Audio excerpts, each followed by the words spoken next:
ইসলাম মানে চেষ্টা করা হতে আরো ভালো। ইসলাম মানে মায়ে ভরা মধুর কোনো ফুল। ইসলাম মানে জানা মাত্র ছেড়ে দেয়া ভুল। ইসলাম মানে অন্যরকম হৃদয় কাড়া আলো। ইসলাম মানে চেষ্টা করা হতে আরো ভালো। ইসলাম মানে মায়ে ভরা মধুর কোনো ফুল।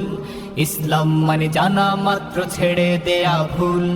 চারিদিকে শুনছি শুধু একটাই স্লোগান, ইসলাম ছিল, ইসলাম আছে, থাকবেই ইসলাম। ইসলাম ইসলাম। আমি আপনাদের সম্মুখে কোরআনে কারীমের গুরুত্বপূর্ণ একটি সূরা, সূরা হুজরাতের একটি আয়াত তেলাওয়াত করেছি। সূরা হুজরাতের 7টি বিশেষ সামারি আপনাদের সামনে আমি তুলে ধরতে চাই। এই সূরার বিশেষ তাৎপর্য, এই সূরার যে বিশেষ বার্তা, আজ বাংলাদেশের যে সমাজ বাস্তবতা রয়েছে, সেই সমাজ বাস্তবতায় সূরাতুল হুজরাত প্রতিটি ঘরে ঘরে প্রত্যেক মুসলমানকে বারবার পাঠ করা, পুনর্পাঠ করা প্রয়োজন। আমার রব, আমার আল্লাহ যদি আমাকে শক্তি সামর্থ্য দিতেন, আমি আমার দেশের প্রত্যেক মুসলিম ভাইকে বোনকে হাত জোড় করে, অনুরোধ করে, অনুনয় বিনয় করে সূরাতুল হুজরাতের শুরু থেকে শেষ পর্যন্ত যে 18টি আয়াত রয়েছে, এই 18 আয়াতে ঐতিহাসিক যে 7টি বিশেষ বার্তা রয়েছে, সে বার্তাগুলো গ্রহণ করবার উদ্দেশ্যে বারবার অর্থ সহকারে সূরাতুল হুজরাত বুঝে বুঝে পড়া, এর তাফসীর দেখার, এর সামারিকে বারবার জানার জন্য আমি অনুরোধ করতাম। আল্লাহ তাআলা আমাদের সবাইকে সূরাতুল হুজরাত এর আলো দ্বারায় সবাইকে আলোকিত হওয়ার তৌফিক দান করুন। আমি যে সূরার সামারি আপনাদেরকে বলতে যাচ্ছি, যে সূরাকে সামনে রেখে আজকের এই ঐতিহাসিক মাহফিলে কোরআনে কারীমের দেওয়া 7টি বার্তা দিতে চাইছি, সেই সূরার নাম হলো সূরাতুল হুজরাত। এই সূরা কোরআনে কারীমের 26তম পারায় অবস্থিত এবং এই সূরা কোরআনে কারীমের সূরার যে সিরিয়াল, সেই সূরার সিরিয়ালে 49তম সূরা। এই সূরার আয়াত সংখ্যা হলো 18। এই সূরার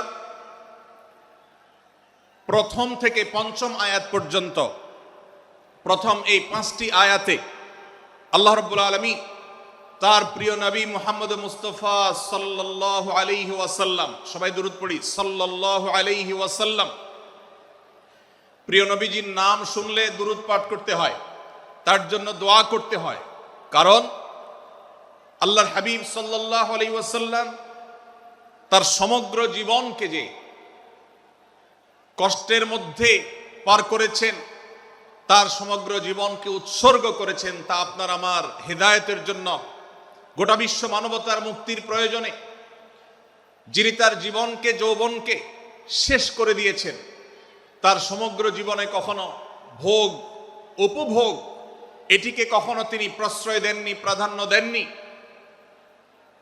দিনাতিপাত করেছেন অত্যন্ত কষ্টের সাথে, শত সহস্র বাধার সম্মুখীন হয়েছেন, শুধুমাত্র কিয়ামত পর্যন্ত আগত সকল মুসলিম নরনারীর কাছে যেন কোরআনের বার্তা পৌঁছে যায়, সবাই যেন হেদায়েত প্রাপ্ত হয়ে যায়, সবাই যেন মুক্তি প্রাপ্ত হয়ে যায়, সবাই যেন জান্নাতি হয়ে যায়, সবাই যেন জাহান্নাম থেকে মুক্তি লাভ করে, এই উদ্দেশ্যে তার সমগ্র জীবনকে তিনি উৎসর্গ করেছেন। আমাদের হেদায়েতের জন্য, আমাদের কল্যাণের পথে আহ্বানের জন্য, আমাদের জান্নাতে নেওয়ার জন্য, যার সমগ্র জীবনে কখনো ভোগ উপভোগকে প্রশ্রয় দেননি, কষ্টে নিপতিত হয়েছেন। তিনি চাইলে মক্কার রাজত্ব করতে পারতেন, তিনি চাইলে মক্কার সবচেয়ে ভোগী মানুষ হতে পারতেন, কিন্তু সেটা না করে তিনি যে ত্যাগের দৃষ্টান্ত স্থাপন করেছেন, প্রিয় নবী মুহাম্মদ সাল্লাল্লাহু আলাইহি সাল্লামের সেই অবদানের স্বীকৃতি স্বরূপ আমরা তার নাম যখনই শুনবো সাল্লাল্লাহু আলাইহি সাল্লাম বলে তার প্রতি আল্লাহর রহমত যেন, অনুগ্রহ যেন নাজিল হয়, সেজন্য দোয়া করব।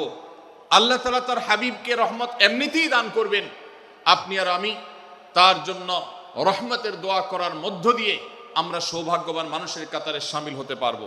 তো আমি যেটি বলছিলাম, সূরাতুল হুজুরাতের 1 থেকে 5 নম্বর আয়াত পর্যন্ত এই 5টি আয়াতে আল্লাহ রাব্বুল আলামিন প্রিয় নবী সাল্লাল্লাহু আলাইহি সাল্লামের সাথে আদব এবং শিষ্টাচারের শিক্ষা দিয়েছেন মানব জাতিকে।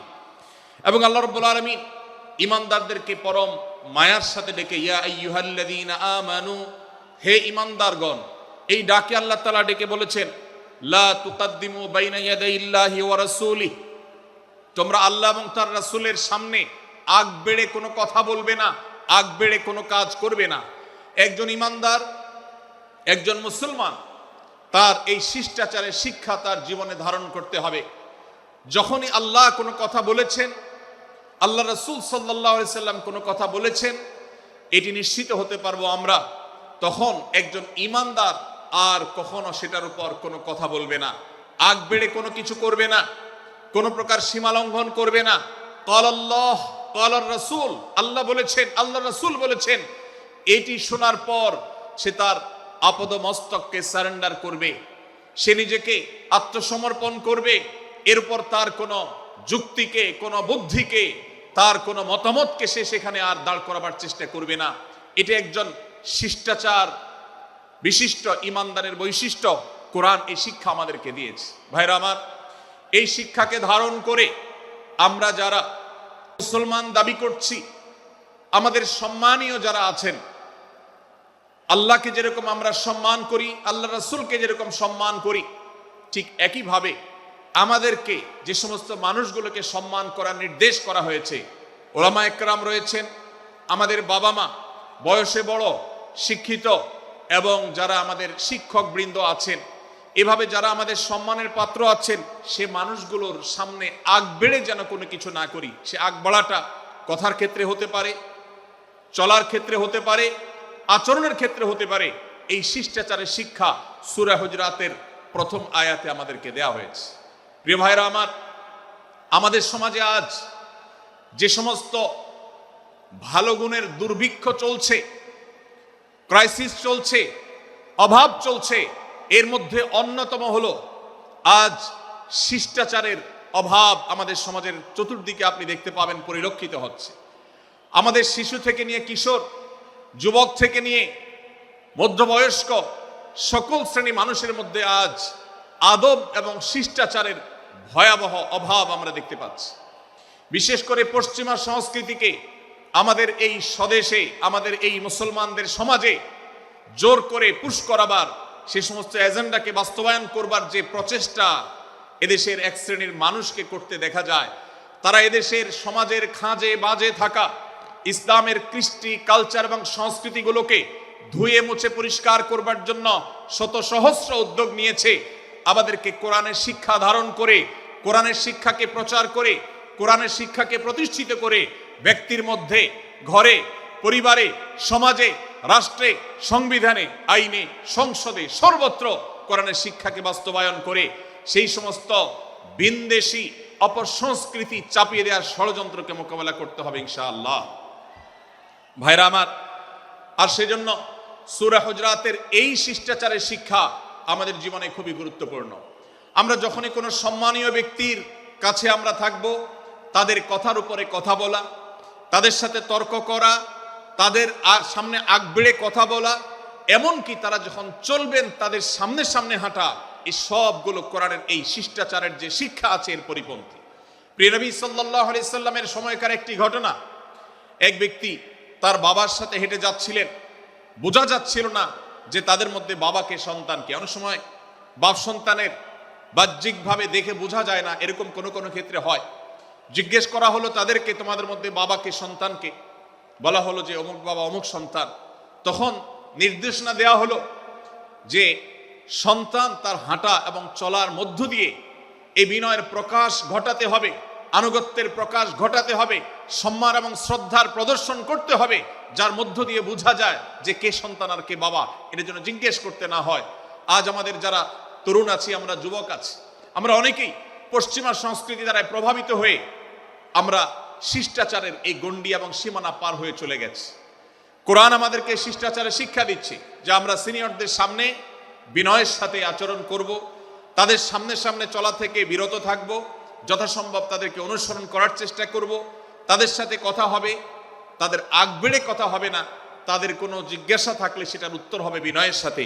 এই শিষ্টাচারের শিক্ষা আমাদেরকে দেয়া হয়েছে। এবং একইভাবে সূরা হুজুরাতের প্রথম বার্তার মধ্যে নবী সাল্লাল্লাহু আলাইহি সাল্লামের সাথে আরেকটি শিষ্টাচার শেখানো হয়েছে, তা হলো আল্লাহ রাব্বুল আলামিন আমাদের কণ্ঠকে, আমাদের আওয়াজকে, আমাদের কথাকে নবী সাল্লাল্লাহু আলাইহি সাল্লামের কথার চাইতে যেন আগ বেড়ে না যায়, তার চাইতে যেন উঁচু কণ্ঠে আমরা কথা না বলি, তার চাইতে যেন উচ্চ স্বরে কথা না বলি, সেই শিক্ষা দিয়েছেন, সেই শিষ্টাচারের শিক্ষা আমাদেরকে দেওয়া হয়েছে। ভাইরা আমার, প্রিয় নবী সাল্লাল্লাহু আলাইহি সাল্লামের সাহাবীরা নবী সাল্লাল্লাহু আলাইহি সাল্লামের প্রতি আদব এবং শিষ্টাচার এত বেশি প্রদর্শন করতেন যে নবী করিম সাল্লাল্লাহু আলাইহি সাল্লামের প্রতি এই শিষ্টাচারের কথা যখন বলা হয়, সাহাবীরা অনেকে নবী করিম সাল্লাল্লাহু আলাইহি সাল্লামের সাথে কথা বলতে রীতিমতো ইতস্তত বোধ করছিলেন যে কিভাবে কথা বলবো, না জানে জোরে হয়ে যায় এবং তাতে না জানে আমি বেয়াদবের কাতারে শামিল হয়ে যাই, শিষ্টাচার বহির্ভূত কাজ করে ফেলি। এবং আল্লাহ তাআলা যে সতর্কীকরণ করেছেন সূরা হুজুরাতের এই 1 থেকে 5 নম্বর আয়াতের মধ্যে, তার আওতায় আমি না জানে পড়ে যাই।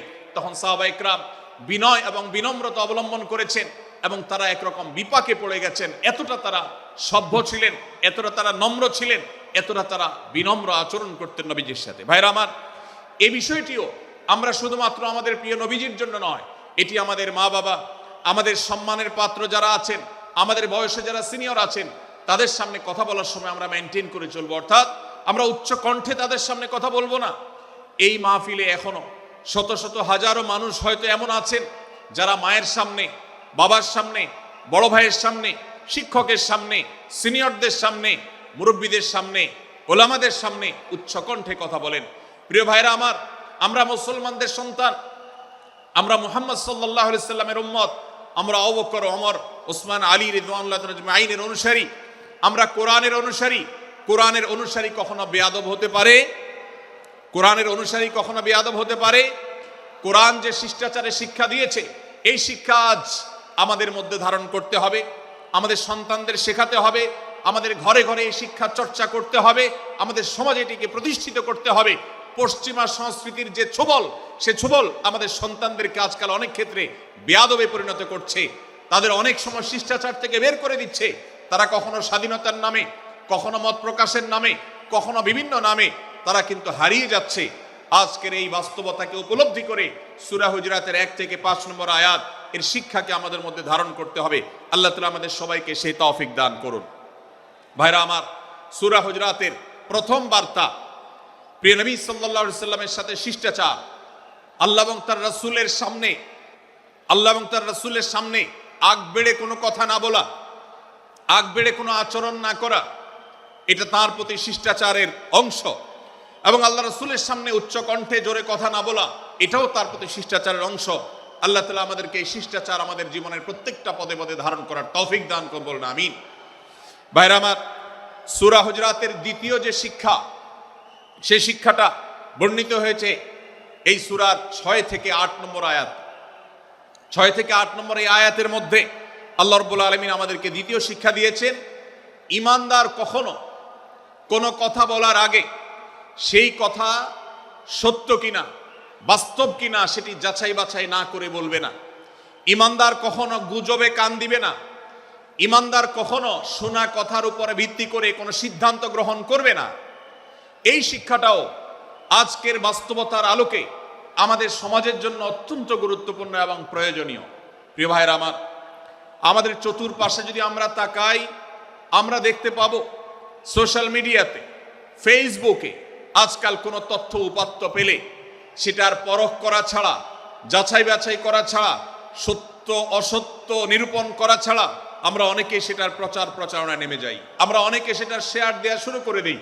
আমরা অনেকে এটার উপর ভিত্তি করে অনেককে নিন্দা মন্দ করা শুরু করে দেই। এমনকি আজ আমরা যেই জায়গায় দাঁড়িয়ে আছি, বাংলাদেশের যে সামাজিক বাস্তবতা, সেই বাস্তবতার আলোকে বলা যায় অনেক সময় অনেক ব্যক্তিকে সমাজে মিডিয়ার মাধ্যমে নানাভাবে হয়রানি করে তাকে খারাপ মানুষ হিসাবে, কালপ্রিট হিসাবে দেখানো হয়, অথচ তার দোষ, যে সমস্ত দোষের কথা তাকে বলা হয়, যে সমস্ত দোষে তাকে দোষী বানানো হয়, সে সমস্ত দোষ থেকে তিনি শত সহস্র গুণ পবিত্র এবং পরিচ্ছন্ন। ভাইরা আমার, আজকের এই বাস্তবতায় আমাদেরকে বিশেষ করে লক্ষ্য রাখতে হবে যে আমরা যেই কোনো মূল্যে, যেই কোনো ভাবে যেন কোনো প্রকার গুজবে কান না দেই, আমরা যেন গুজব থেকে বেঁচে থাকি। আল্লাহ তাআলা আমাদেরকে তৌফিক দান করুন। 6 থেকে 8 নম্বর আয়াত যদি আপনি পাঠ করেন সূরা হুজুরাতের, আপনি দেখতে পাবেন সেখানে আল্লাহ রাব্বুল আলামিন ঈমানদারদেরকে যেই কোনো সংবাদ, যে কোনো তথ্য, বিশেষ করে অনির্ভরযোগ্য সূত্র থেকে যখন পাবে, ফাসিক থেকে যখন শুনবে, যার ভিতরে আল্লাহর ভয় নাই সেরকম মানুষ থেকে যখন পাবে, সেই সংবাদ তথ্য উপাত্ত যাচাই করা ছাড়া সেই সংবাদ যেন বলে না বেড়ায়। আপনি শহরে যান কিংবা গ্রামে, শিক্ষিত দেখুন কিংবা অশিক্ষিত, সর্বশ্রেণীর মানুষের মধ্যে আজ এই ব্যাধি দেখতে পাবেন চরম আকার ধারণ করেছে। কারোর ব্যাপারে কোনো নেগেটিভ কথা শুনেছেন, কোনো মন্দ কথা শুনেছেন, সে কথার প্রচার প্রচারণা শুরু করে দেন। সেটা কি সঠিক কিনা, সেটা কি সত্য কিনা, সেটা কি যথার্থ কিনা, সেটা কোনো প্রপাগান্ডা কিনা, সেটা কোনো মিথ্যাচার কিনা, সেটা কোনো গুজব কিনা, এটা যাচাই করার প্রয়োজন অনুভব করে না। অথচ আমরা সেই মুহাম্মদ সাল্লাল্লাহু আলাইহি সাল্লামের উম্মত, যে মুহাম্মদ সাল্লাল্লাহু আলাইহি সাল্লাম আমাদেরকে সতর্ক করেছেন, কাফা বিল মারই কাযিবান আন ইউহাদ্দিসা বিকুল্লি মা সামিআ, কোন ব্যক্তি যা শুনে সেটাই যদি বলে বেড়ায়, তথ্য উপাত্ত যাচাই না করে, সেটাকে ভালো করে যাচাই বাছাই না করে, সেটাকে অনুসন্ধান না করে, সত্য সত্য নিরূপণ করবার চেষ্টা না করে, তাহলে সে মিথ্যাবাদী হওয়ার জন্য যথেষ্ট। এজন্য আজকের এই মাহফিল থেকে আমরা অঙ্গীকার করে যাব, আজকের এই মাহফিল থেকে আমরা নিয়ত করে যাব, এই মজলিসে বসে এই মুহূর্তে নিজে নিজে সংকল্প করব, আমার জীবনে সোশ্যাল মিডিয়া কিংবা ফেসবুকে, ইউটিউবে অথবা অফলাইনে, আমার বাস্তব জীবনে আমি কখনো কোনো মানুষ সম্পর্কে যে কোনো তথ্য উপাত্ত পেয়ে ভুল কোনো ধারণা, মন্দ কোনো ধারণা কারো প্রতি পোষণ করব না। কোনো তথ্য উপাত্ত যদি পাই, কোনো সংবাদ যদি পাই অনির্ভরযোগ্য সূত্রে, তাহলে সেক্ষেত্রে সেটা যাচাই বাছাই করা ছাড়া আমি সেটাকে বিশ্বাস করতে যাব না। এটাই হলো আমাদের ঈমানের দাবি। ভাইরা আমার, একজন ঈমানদার এতটা সরল হবে না যে যা শুনবে সে সেটাকে বিশ্বাস করে বসবে। একজন ঈমানদার এতটা বাস্তবতা থেকে দূরে থাকবে না যে তিনি তার পাওয়া কোনো সংবাদকে অনুসন্ধান করবে না। আল্লাহ তাআলা আমাদের সবাইকে সূরা হুজুরাতের এই দ্বিতীয় শিক্ষাটাকে আমাদের জীবনে ভালো করে ধারণ করার তৌফিক দান করুন। আল্লাহ বলেছেন, ইয়া আইয়ুহাল্লাযীনা আমানু, হে ঈমানদারেরা, ইন জাআকুম ফাসিকুম বিনাবাইন ফাতাবায়ানু, তোমাদের কাছে কোনো ফাসিক, যার মধ্যে আল্লাহর ভয় নেই, এরকম কোন মানুষ যদি কোন সংবাদ উপস্থাপন করে, এমনকি গণমাধ্যমেও যদি কোনো সংবাদ প্রচারিত হয়, সংবাদদাতার মধ্যে যদি আল্লাহর ভয় না থাকে, সে যদি টাকার বিনিময়ে কারোর চরিত্র হনন করতে পারে, সে যদি অ্যাডভার্টাইজ পেয়ে কোনো কোম্পানির হয়ে দালালি করতে গিয়ে অন্য কারোর বিরুদ্ধে কোনো মিথ্যাচার করে, সে যদি বিদেশিদের এজেন্ডা বাস্তবায়ন করতে গিয়ে আলেম সমাজের চরিত্রকে কলঙ্কিত করে, কোনো ভালো মানুষকে দোষী হিসাবে সাব্যস্ত করে, তো আল্লাহ তাআলা আমাদেরকে সতর্ক করেছেন, ফাতাবায়ানু, সেই সংবাদ সত্য কিনা আমাদেরকে যাচাই করতে হবে। আন তুসিবু কওমান বিজাহালাহ ফাতুসবিহু আলা মা ফাআলতুম নাদিমিন, যদি আমরা যাচাই বাছাই না করে যা শুনি সেটাকে বিশ্বাস করতে থাকি, তাহলে আমরা এক সময় লজ্জিত হতে হবে, অনুতপ্ত হতে হবে আমাদের এই ভুল অবস্থানের কারণে। এজন্য ভাইরা, আজকের এই মাহফিল থেকে আমরা প্রতিশ্রুতি নিজের সঙ্গে নিজে দিয়ে যাব যে আমরা কখনো কোনো তথ্য উপাত্ত পেলে, কোনো সংবাদ পেলে, সেটাকে বিশেষ করে কারোর চরিত্র সম্পর্কিত যদি হয়, কারোর সম্পর্কে নেগেটিভ যদি হয়, তাহলে সেটাকে বিশ্বাস করবার আগে ভালো করে অনুসন্ধান করব। যতক্ষণ আমি নিশ্চিত না হব ততক্ষণ পর্যন্ত সেটার প্রচার করব না। আল্লাহ তাআলা আমাদের সবাইকে কোরআনের এই শিক্ষাটাও আমাদের জীবনে ধারণ করবার তৌফিক দান করুন। ভাইরা আমার, তৃতীয় যে শিক্ষা সূরা হুজুরাতের, সেটি হলো আল্লাহ রাব্বুল আলামিন সূরা হুজুরাতের 9 এবং 10 নম্বর আয়াতে ঈমানদারদের মধ্যে যদি কখনো মতভিন্নতা, মতপার্থক্য, যে এটা যদি মারামারিতে পরিণত হয়, ঈমানদারদের মধ্যে যদি কখনো দুই পক্ষ গন্ডগোল এবং ফাসাদের মধ্যে লিপ্ত হয়ে যাওয়ার মতো দৃশ্যের অবতারণা হয়, তাহলে আমরা যেন আমাদের মুসলমান ভাইদের ঘর পোড়ার মধ্যে আলু পোড়া দিতে না যাই। আমরা যেন আমাদের মুসলমান ভাইদের মধ্যকার বিভেদকে আরো বৃদ্ধি করতে সহায়তা না করি।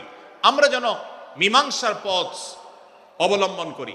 আমরা যেন তাদের মধ্যকার সম্পর্কের যে অবনতি হয়েছে সেটাকে দূর করবার চেষ্টা করি। আল্লাহ রাব্বুল আলামিন এই নির্দেশ দিতে গিয়ে বলেছেন, ওয়া ইন তাইফাতানি মিনাল মুমিনিনা ইকতাতালু, যদি ঈমানদারদের দুটি দল, দুটি গ্রুপ নিজেদের মধ্যে মারামারিতে লিপ্ত হয়ে যায়, ফাসলিহু বাইনাহুমা, তাহলে তোমরা সেই বিবাদমান দুটি দলকে মীমাংসা করবার চেষ্টা করবে। আজ আমাদের মধ্যে এরকম বহু বিষয়কে কেন্দ্র করে মুসলমানদের মধ্যে অনেক সময় মুখোমুখি অবস্থান আমরা দেখতে পাই, যা দুর্ভাগ্যজনক, যা হওয়ার কথা ছিল না। এমনকি জাগতিক বিষয়ে যেমন হয়, ধর্মের নামে, ইসলামের নামে আজ আমরা হাজার হাজার টুকরা হয়েছি। আজ গোটা বিশ্বে আমাদের মুসলমানদের যে অবস্থান দুর্বল হয়েছে, এর অন্যতম প্রধান কারণ হলো আমাদের অনৈক্য। আমরা যদি আজ আহলে কিবলা, আহলে সুন্নাহ ওয়াল জামাআতের অনুসারীরা নানান মত এবং পথের অনুসারী হওয়া সত্ত্বেও, নানান থট এবং পন্থার অনুসারী হওয়া সত্ত্বেও, আমরা যদি মৌলিক বিষয়গুলোর উপর সবাই ঐক্যবদ্ধ থাকতাম, আমরা যদি আল্লাহ তাআলার দেওয়া ইত্তিহাদ মাল ইখতিলাফ, বৈচিত্র্যময় ঐক্য, বিভিন্ন বিষয়ে মতভিন্ন থাকা সত্ত্বেও মৌলিক বিষয়ে ঐক্যমতে আমরা যদি থাকতে পারতাম, আমাদের মধ্যে যদি মুসলিম ভ্রাতৃত্ববোধ থাকতো, আমাদের মধ্যে যদি বলয় ভিত্তিক যে দেয়াল আর প্রাচীরগুলো আছে সেগুলো যদি না থাকতো, তাহলে আজ বাংলাদেশের বাস্তবতা হলো, বাংলাদেশে আল্লাহর কোরআন, আল্লাহ রাসূল সাল্লাল্লাহু আলাইহি ওয়াসাল্লামের হাদিসের আলোকে বাংলাদেশ আজ অটোমেটিক পরিচালিত হতো, ঠিক কিনা বলেন? আমরা যদি আজ ঐক্যবদ্ধ থাকতাম, তাহলে এদেশের হাতে গোনা যাবে এরকম স্বল্প সংখ্যক নাস্তিকেরা, ইসলাম এবং মুসলমানদের শত্রুরা, তারা আমাদেরকে নিয়ে তারা আজ যে খেলা খেলছে, আমাদেরকে যে তারা শাসন করছে, আমাদেরকে যে তারা তাদের অধীনস্থ করে রাখছে, আমাদের উপরে যে আজ ভিনদেশি কালচার চাপিয়ে দিচ্ছে, আমাদের উপরে তারা যে আজ কর্তৃত্ব করছে, আমাদেরকে আজ টুকরা টুকরা করছে, এই দুঃসাহস তারা কোনোদিন দেখাতে পারতো না যদি আমরা ঐক্যবদ্ধ থাকতাম। ভাইরা আমার, এই জন্য আমরা সব বিষয়ে সবাই একমত হব না। আজকের এই মাহফিলে যত মানুষ এসেছেন সবাই সব বিষয়ে একমত নন। এমনকি আজকের এই মাহফিল কর্তৃপক্ষ যে আয়োজন করছেন 3 দিন ব্যাপী, এই মাহফিলে আপনারা দেখেছেন এখানে কওমি এবং আলিয়া উভয় জায়গা থেকে বক্তা নির্বাচন করা হয়েছে, অসাধারণ সমন্বয় করা হয়েছে। এটি একটি ঐক্যের বার্তা। আমরা আশা করব মাঠ পর্যায়ে আমরা যারা কাজ করব, আমরা প্রত্যেকে আমাদের অন্য মতের, ভিন্ন মতের যে সমস্ত মুসলমান ভাইরা আছেন, তার সাথে আপনার কোনো থটগত মত পার্থক্য থাকতে পারে, চিন্তাগত কোনো ভিন্ন মত থাকতে পারে, কিন্তু দিন শেষে তিনি আপনার মুসলমান ভাই।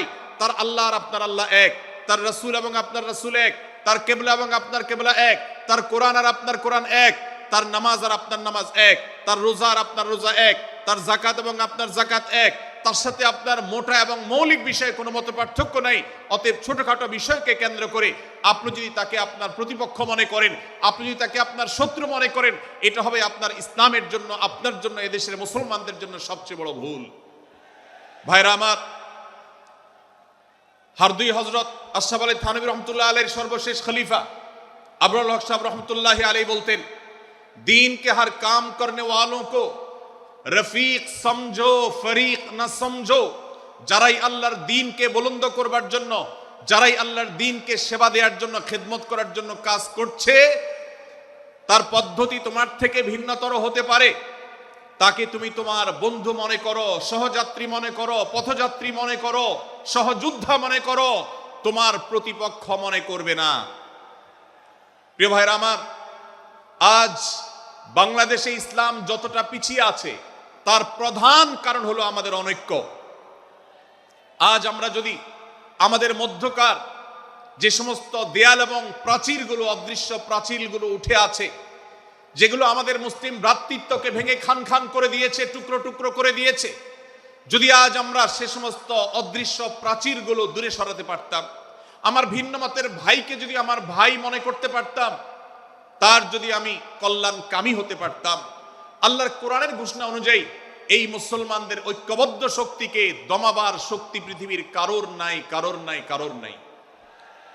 আজ আমার ভাইয়েরা ফিলিস্তিনে মার খাচ্ছে, যদি আজ গোটা বিশ্বের মুসলমানরা আমরা ফিলিস্তিনে মুসলমানদের উদ্ধারের ব্যাপারে ঐক্যবদ্ধ থাকতাম, ফিলিস্তিনে মুসলমানের দিকে চোখ তুলে তাকাবার শক্তি বিশ্বের কোনো কাফেরদের থাকতো না।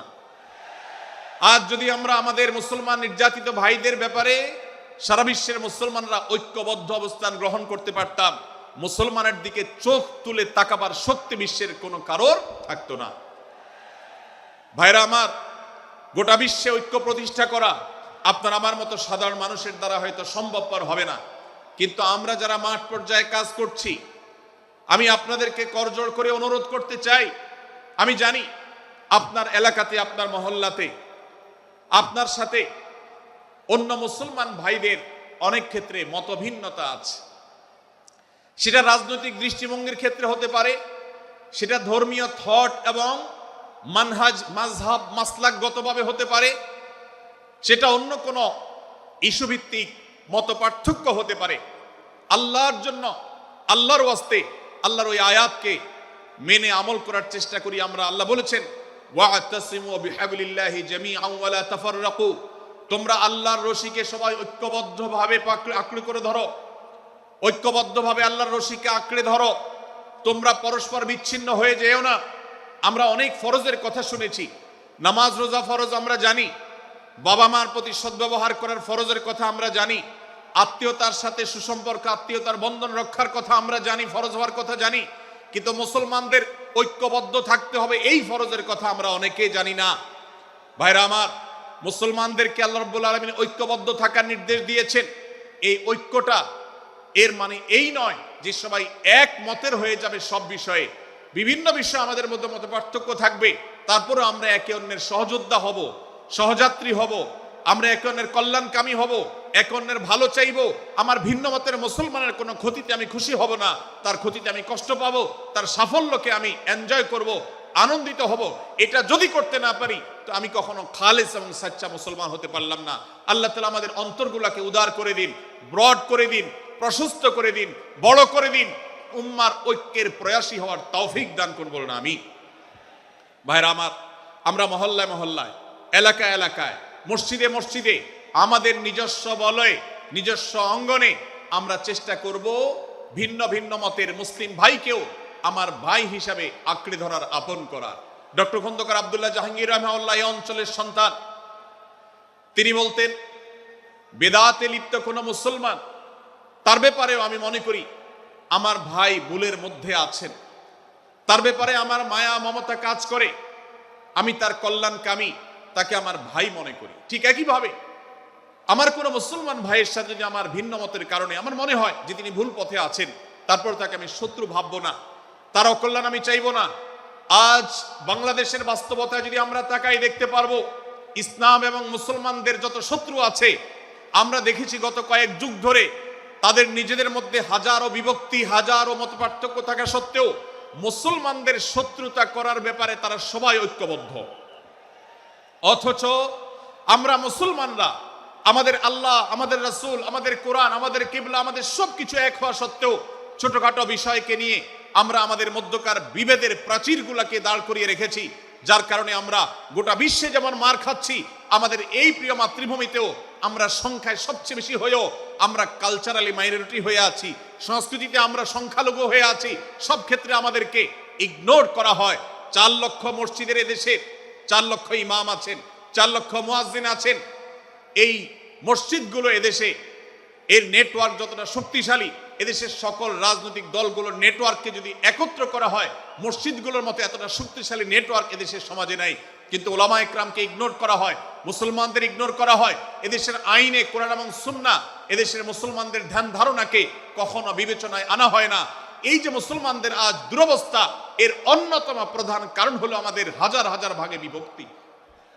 এই বিভক্তির দেয়ালগুলোকে তুলতে হবে কি হবে না? যদি হয় তাহলে আপনি নিজে থেকে শুরু করে দিন। আপনি যেই মতই লালন করেন না কেন, আপনার ভিন্ন মতের মুসলমানকে আপনি ভাই মনে করবেন, তার সাথে বুক মিলাতে আপনার কষ্ট হবে না, তার সাথে বসতে আপনার অসুবিধা হবে না। ভিন্ন মতের আলেম, এক মতের আলেম আরেক মতের আলেমের সাথে বসতে অসুবিধা হবে না। এক মতের অনুসারী আরেক মতের অনুসারীকে ভাই বলতে অসুবিধা হবে না। আমরা সোশ্যাল মিডিয়াতে নিজেদের মধ্যে কামড়াকামড়ি করব না, নিজেদের মধ্যে আমরা ঝগড়া বিবাদ করব না। এবং যদি কেউ বিবাদে লিপ্ত হয়, সূরা হুজরাতের 9 এবং 10 নম্বর আয়াতের শিক্ষা বলছে, মুসলমানদের মধ্যে দুটি দল যদি মারামারিতে লিপ্ত হয়, তুমি সেখানে গিয়ে খোঁচাখুচি করে মারামারি বানানোর তো প্রশ্নই ওঠে না।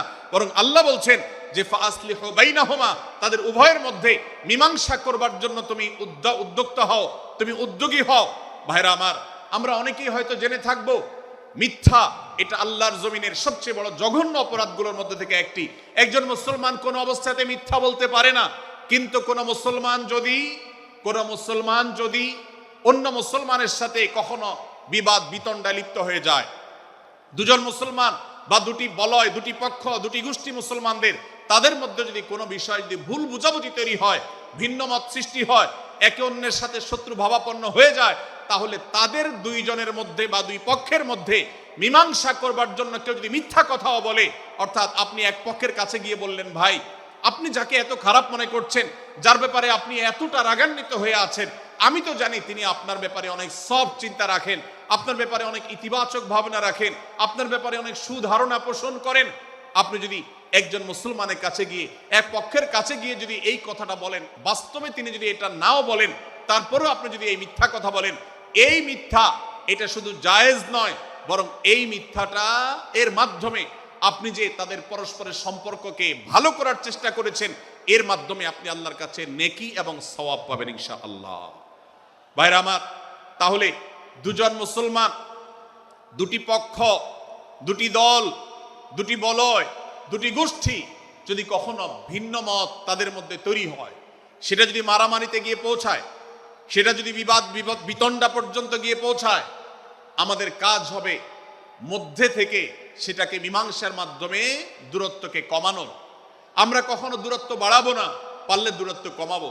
ডক্টর খন্দকার আব্দুল্লাহ জাহাঙ্গীর রহমতুল্লাহ একটা কথা বলতেন, মুসলমানদের বাড়িতে যে আগুন লেগেছে, বিভেদের আগুন, মতবিরোধের আগুন, মত পার্থক্য, এটা মতবিরোধে যে পৌঁছে গেছে, এ আগুন আমার নাই, এত পাওয়ার নাই যে বহুদা বিভক্ত মুসলমানদেরকে আমি ঐক্যবদ্ধ করে ফেলবো, এত শক্তি আমার হাতে নেই।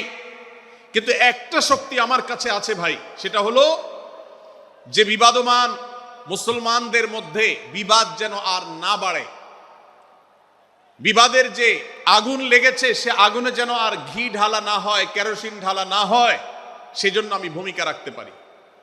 আমি আপনাদেরকে বিনয়ের সাথে অনুরোধ করতে চাই, যত বিষয় নিয়ে আমাদের মুসলমানদের পরস্পরের মত পার্থক্য আছে, হতে পারে সেটা মাসআলা নিয়ে, হতে পারে সেটা রাজনৈতিক অবস্থানকে কেন্দ্র করে, হতে পারে অন্য কোনো বিষয়কে কেন্দ্র করে, আল্লাহর ওয়াস্তে আপনি বিভেদ মিটাতে পারেন আর না পারেন, বিভেদ যেন না বাড়ে সেজন্য আপনি অবস্থান গ্রহণ করবেন, বিভেদ বাড়ার ক্ষেত্রে কোনো ভূমিকা পালন করবেন না, এবং সব সময় উম্মার ঐক্য প্রয়াস চাইবেন, প্রয়াস চালাবেন, উম্মার ঐক্য চেষ্টা করবেন।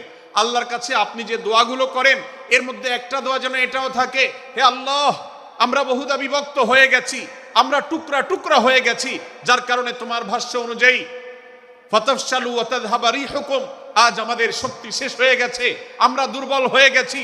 আজ বাংলাদেশের বাস্তবতা যদি আমরা বলি, যে দেশের 90-95 ভাগ মানুষ মুসলমান, সে দেশে আজ হাতে গোনা কিছু নাস্তিক, কিছু ইসলাম বিদ্বেষী, মুসলমান বিদ্বেষীরা, তারা আমাদেরকে আজ উঠা বসা করায়, তারা আমাদের আইন নির্ধারণ করে, তারা আমাদের শাসক নির্ধারণ করে, তারা আমাদের সব বিষয়গুলোকে নির্ধারণ করে দেয়।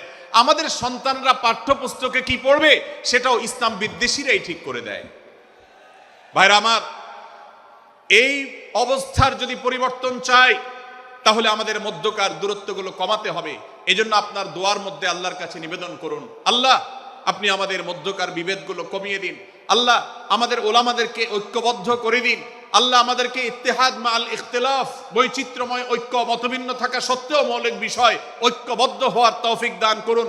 সীসাঢালা প্রাচীরের মতো আমাদেরকে কাঁধে কাঁধ মিলিয়ে আল্লাহ এবং তার রাসূল সাল্লাল্লাহু আলাইহি সাল্লামের আদেশ নিষেধকে ব্যক্তি, সমাজ, পরিবার, রাষ্ট্রে সর্বত্র বাস্তবায়নের জন্য কাজ করার তৌফিক দান করুন।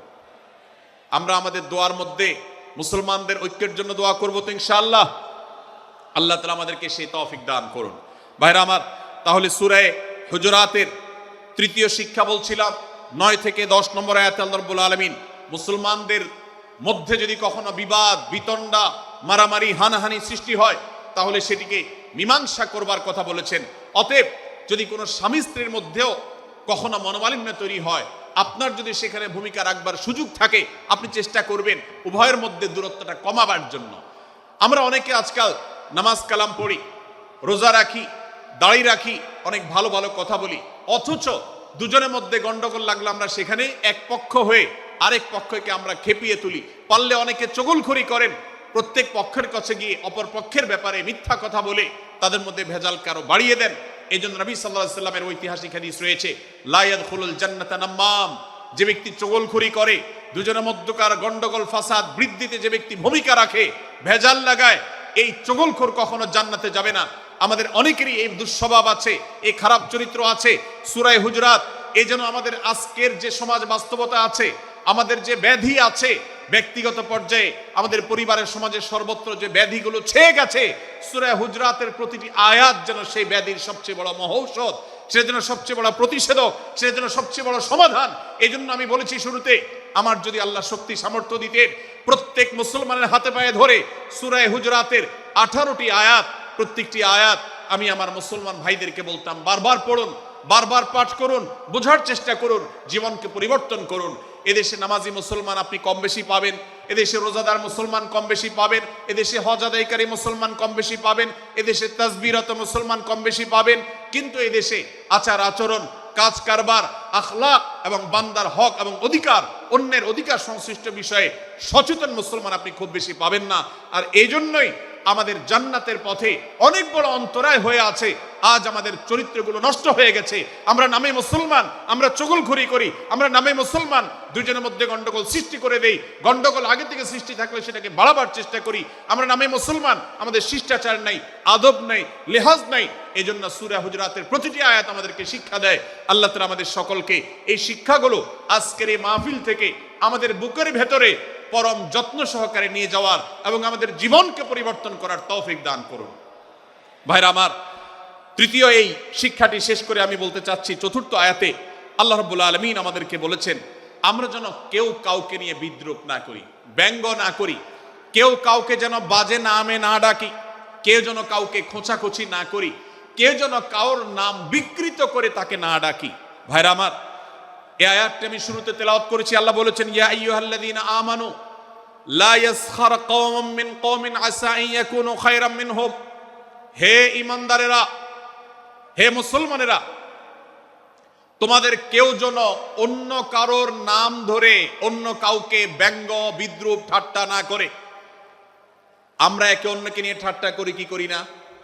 বিদ্রূপ করার রোগ আমাদের মধ্যে আছে না নাই? ভাইরা আমার, জাগতিক বিষয় তো আছেই, এমনকি দুর্ভাগ্যজনক বাস্তবতা হলো ধর্মের নামে, ইসলামের নামে একদল মুসলমান অপর দল মুসলমানকে নিয়ে হাসি, ব্যঙ্গ, বিদ্রূপ, রাশাহাসি এবং নাম বিকৃত করা এবং খোঁচাখুচি করা, এই কাজগুলো আমাদের মধ্যে আছে না নাই? আমরা যারা ইসলামের খেদমত মনে করে আমার ভিন্ন মতের, ভিন্ন দলের মুসলমানকে খোঁচাখুচি করি, আমরা যারা আল্লাহর খেদমত মনে করে, ইসলামের সেবা মনে করে, দাওয়াতের কাজ মনে করে, ইসলাম প্রচার মনে করে ভিন্ন মতের অন্য দলের মুসলমানকে নিয়ে ব্যঙ্গ বিদ্রূপ আর হাসাহাসি করি, তাদেরকে সোশ্যাল মিডিয়াতে, অনলাইনে, অফলাইনে তুচ্ছ তাচ্ছিল্য করি, আল্লাহর শপথ করে বলছি, এটা ইসলামের সেবা নয়, এটা হলো প্রবৃত্তির পূজা, এটা হলো আপনার নফসের পূজা, এটা হলো আপনার প্রবৃত্তির গোলামি করা, এটা আল্লাহর গোলামি নয়, এটা ইসলামের খেদমত নয়, এটা ইসলামের 12টা বাজানো। ভাইরা আমার, কোন অবস্থাতে একজন মুসলমান অন্য মুসলমানকে নিয়ে ব্যঙ্গ বিদ্রূপ করতে পারে না।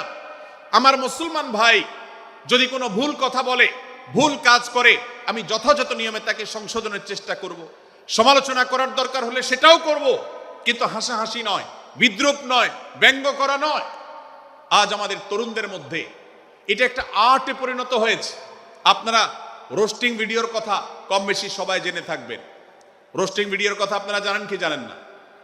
ভাইরা আমার, রোস্টিং ভিডিও নামটা দেখেন, অর্থাৎ কাউকে রোস্ট করা। আমরা মুরগি রোস্ট করার কথা জানি, এখন মানুষ রোস্ট করার সিস্টেম শুরু হয়েছে।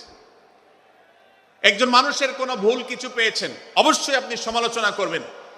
আপনি একজন মুসলমান হিসেবে জানতে হবে কারোর ভুলের সমালোচনার মূলনীতি আছে। মূলনীতি আছে না নেই? কোরআন এবং সুন্নাহর বাতানো যে প্রিন্সিপাল, সেটাকে লক্ষ্য করে, সেটাকে আমলে নিয়ে, সেটাকে ধরে ধরে যদি আপনি সমালোচনা না করেন, তাহলে আপনার এই সমালোচনা এটাই আপনাকে জাহান্নামে নেওয়ার কারণ হতে পারে।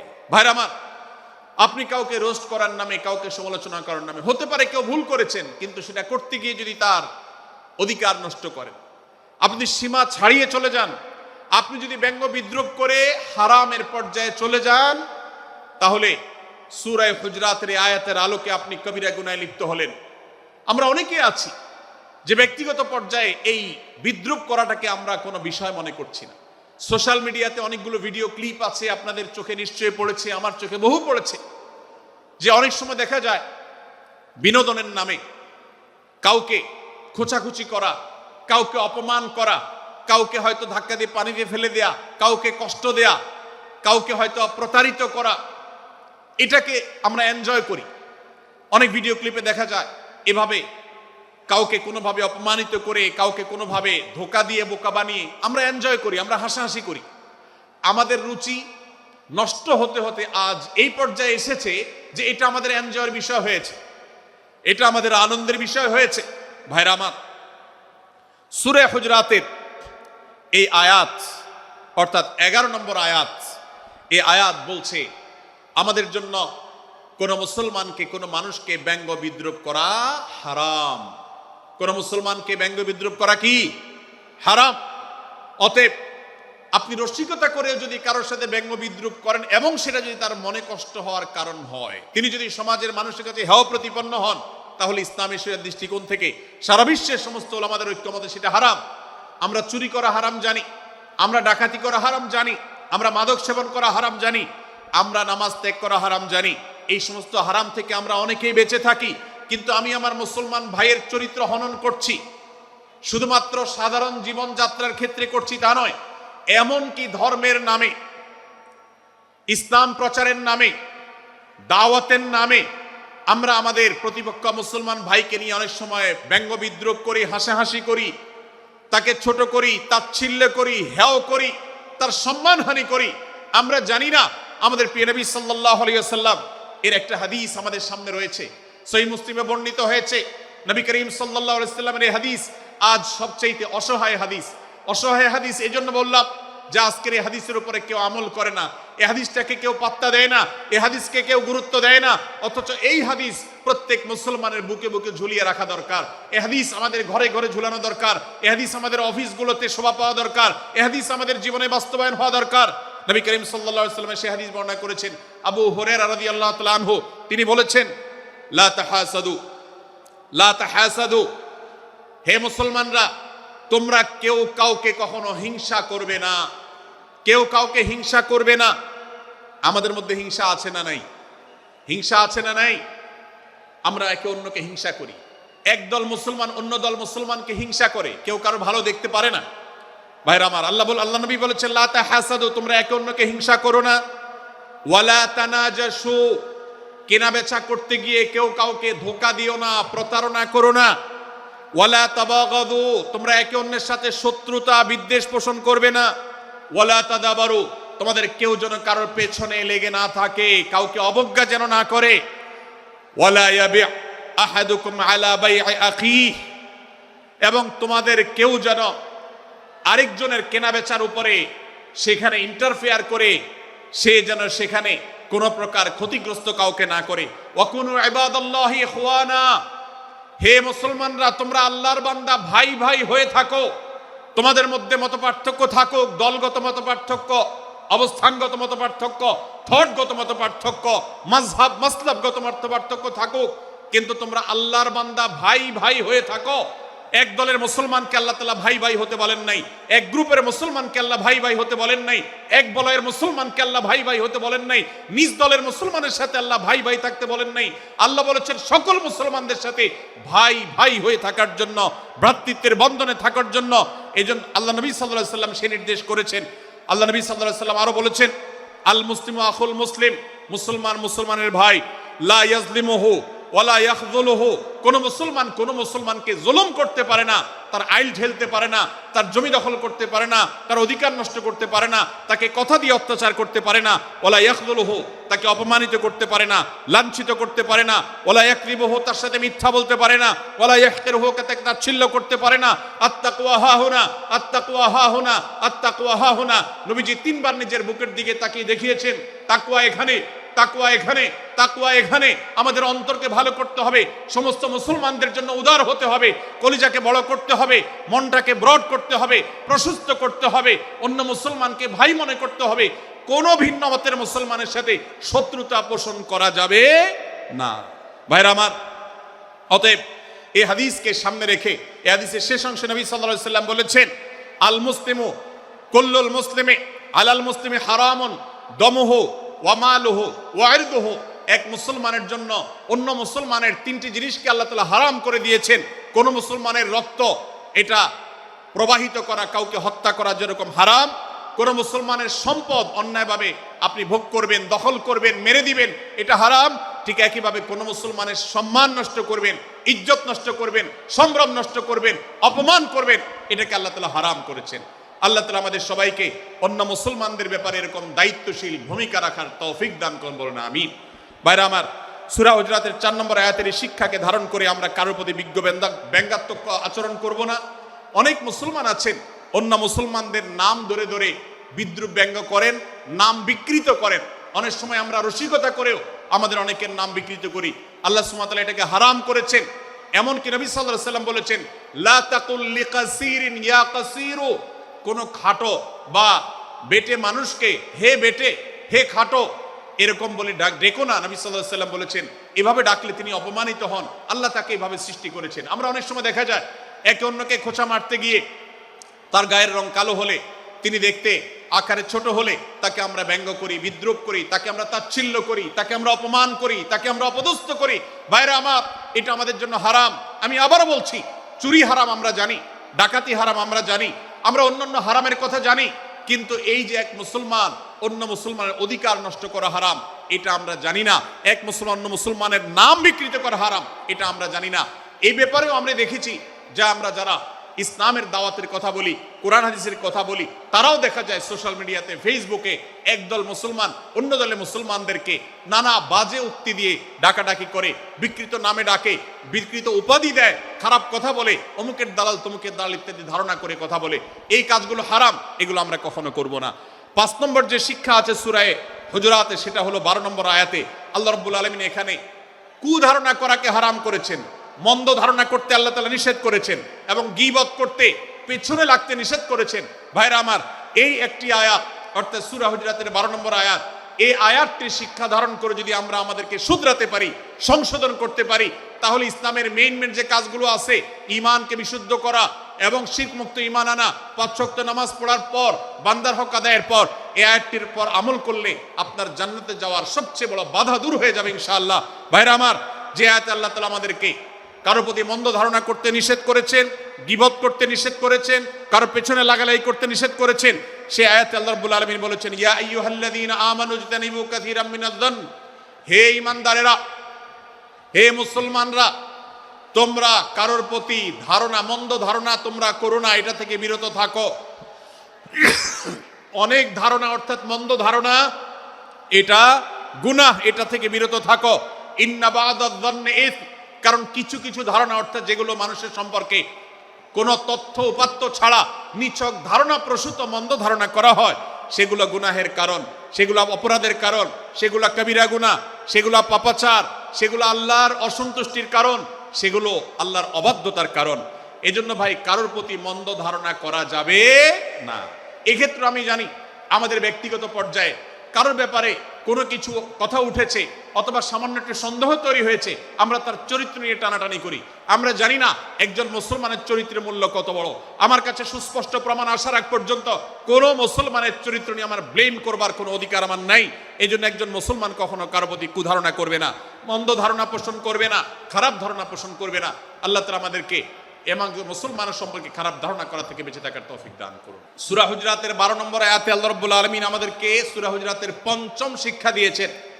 মুসলমানদের জন্য যা গুরুত্বপূর্ণ তা হলো আমরা কারোর প্রতি মন্দ ধারণা করব না। এক্ষেত্রে ডক্টর আব্দুল্লাহ জাহাঙ্গীর রাহিমাহুল্লাহর একটা উক্তি আমার মনে পড়ে। তিনি বলেছেন যে আজ আমাদের যারা ধর্ম চর্চা করি, আমরা যারা নিজেদেরকে প্র্যাকটিসিং মুসলমান মনে করি, আমাদের সবচেয়ে, হুজুরদের সবচেয়ে পছন্দের গুনাহ হলো মন্দ ধারণা করা, অন্যের ব্যাপারে খারাপ ধারণা করা। অমুক অমুকের দালাল, তমুক তমুকের দালাল, কোনো তথ্য উপাত্ত ভিত্তি প্রমাণ ছাড়া নিছক ধারণার উপর ভিত্তি করে অন্য মুসলমান ভাইকে আমি এরকম নানা তকমা দিয়ে আমরা কবিরা গুনাহে লিপ্ত হচ্ছি। আমরা এই বদ ধারণা করা, মন্দ ধারণা করা যে কবিরা গুনাহ অনেকে জানি না, অনেকে অনেকের পেছনে লাগছি, অনেকের ওয়াজ শুনছি দোষ বাইর করার জন্য, স্ট্যাটাস পড়ছি ভুল বাইর করার জন্য। এই যে মানুষের পেছনে লাগা, এটা আল্লাহ তাআলা নিষেধ করেছেন, ওয়ালা তাজাসসু, তোমরা কেউ কারোর ছিদ্র অন্বেষণ করার, দোষ আবিষ্কার করার চেষ্টা করবে না, এবং ওয়ালা ইয়াগতাব বা'দুকুম বা'দা, কেউ কারোর গীবত শিকায়াত করবে না। এই আয়াতে আমাদেরকে কেউ কারোর পেছনে পরনিন্দা করতে নিষেধ করেছেন। ইসলাম বলে আমরা মানুষের সামনে মানুষের ভুলের কথাগুলো বলবো বিনয়ের সাথে, যাতে তিনি সংশোধিত হন, আর তার পেছনে প্রশংসা করব। আমরা করি উল্টা, আমরা মানুষের সামনে এসে মানুষের প্রশংসা করি আর তার পেছনে গিয়ে তার দুর্নাম করি। ইসলামকে যদি আমরা মানতাম, সমাজটা সুন্দর হয়ে যেত। আমরা যদি সামনে কারোর দোষ বলতাম তাহলে তিনি সংশোধিত হতেন, আর পেছনে যদি গুণ বলতাম তাহলে তিনি ভালো সেখান থেকে শিক্ষা গ্রহণ করতেন। সূরা হুজরাতের 6 নম্বর শিক্ষা 13 নম্বর আয়াতে আল্লাহ তাআলা বলেছেন যে আমাদের সবার গোড়া কোত্থেকে এসেছে, আমাদের গর্বের কোনো বাহ্যিক কারণ নাই তাকওয়া ছাড়া। আল্লাহ বলেছেন, ইয়া আইয়ুহান নাস ইন্না খালাকনাকুম মিন যাকারিন ওয়া উনসা, হে মানুষ সকল, তোমাদেরকে আমি মানুষ, নারী এবং পুরুষ, আদম এবং হাওয়া থেকে সৃষ্টি করেছি। ওয়াজআলনাকুম শুউবান ওয়া ক্বাবাইলা লিতাআরাফু, বিভিন্ন গোত্রে তোমাদেরকে আমি বিভক্ত করেছি পরিচয়ের জানার জন্য, সুবিধা শুধুমাত্র।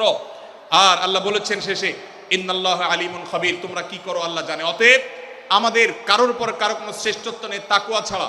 আল্লাহ বলেছেন, ইন্না আকরামাকুম ইনদাল্লাহি আত্তাকুম, আমাদের মধ্যে সবচেয়ে মর্যাদাবান হবে তিনি যার মধ্যে তাকওয়া সবচেয়ে বেশি হবে। আমাদের কোনো বংশগত গৌরব, কোনো অঞ্চলগত গৌরব, অন্য কোনো গৌরব আমাদের থাকবে না, শুধু তাকওয়ার গৌরব আমাদের থাকতে পারে। সেটাও গর্ব, নিষিদ্ধ গর্ব বা অহংকারের মতো নয়, বরং সেটা আমাদের বিনয়ের জায়গা। সর্বশেষ 7 নম্বর যে শিক্ষা সূরা হুজরাতের রয়েছে, সেটা 14 থেকে 18 নম্বর আয়াতে আল্লাহ তাআলা ঈমান এবং ইসলামের চিহ্ন উল্লেখ করেছেন। যে 6টা শিক্ষা উল্লেখ করা হয়েছে, এর আলোকে মুসলমানকে, মুনাফিককে সেটা নিরূপণ হবে। এজন্য আল্লাহ তাআলা শেষে এটি উল্লেখ করেছেন। এই 7টি শিক্ষাকে ধারণ করে আমরা আমাদেরকে ভালো মুসলমান হিসেবে গড়ে তোলার চেষ্টা করব, আমাদের জীবনকে সাজাবার চেষ্টা করব। আল্লাহ তাআলা আমাদের সবাইকে তৌফিক দান করুন। আমি আবারও এক নজরে বলে শেষ করছি, সূরা হুজরাত কোরআনে কারীমের 26তম পারার একটি সূরা, 49 নম্বর সূরা, কোরআনের 18টি আয়াতের আছে।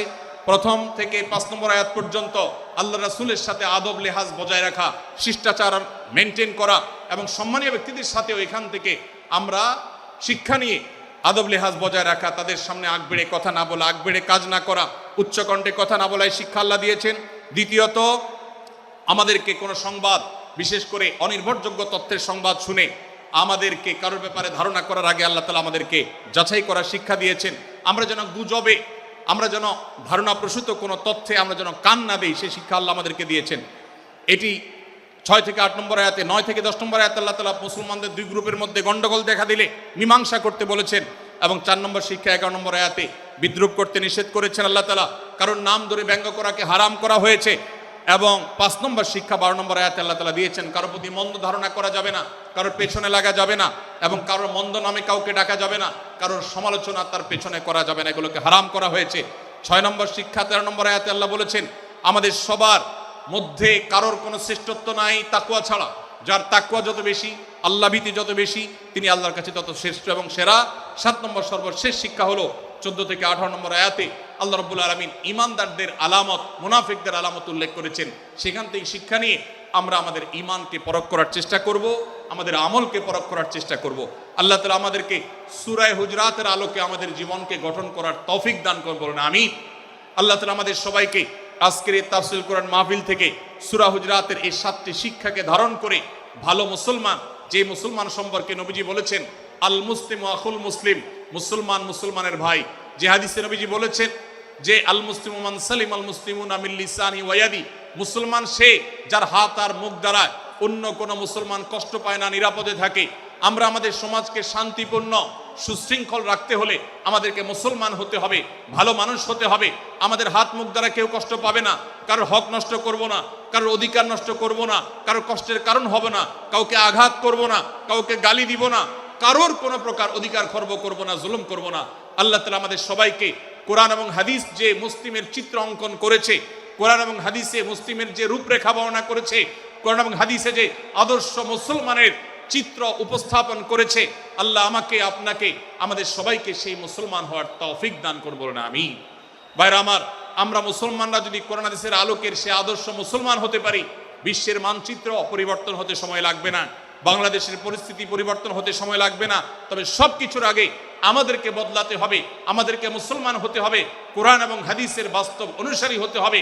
প্রকৃত কোরআন হাদিসের অনুসারী হতে পারলেই ইনশাআল্লাহ ইসলামের জয় হবে, কোরআন হাদিসের বিজয় হবে, মুসলমানদের বিজয় হবে, মুসলমানদের দুর্দিনের পরিবর্তন আসবে। আমরা বিশ্ববাসীকে দেখাতে পারবো আমরা সবচেয়ে আদর্শবাদী, আমরা বিশ্বের মানবতার সবচেয়ে বড় আমরা অনুসারী এবং মানবতাকে সবচেয়ে বেশি প্রতিষ্ঠাকারী। আল্লাহ তাআলা আমাদের সবাইকে, বিশ্ব মানবতাকে, আমাদের ইসলামের সৌন্দর্যকে আমাদের ব্যক্তি জীবনে চর্চা করার মধ্য দিয়ে, পরিবার এবং সমাজে চর্চা করার মধ্য দিয়ে ইসলামের সৌন্দর্যকে আল্লাহ তাআলা তুলে ধরার তৌফিক দান করুন।